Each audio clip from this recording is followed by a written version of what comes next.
last-minute flashcards.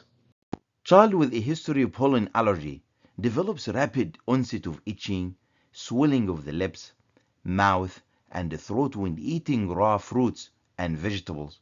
What is the most likely cause?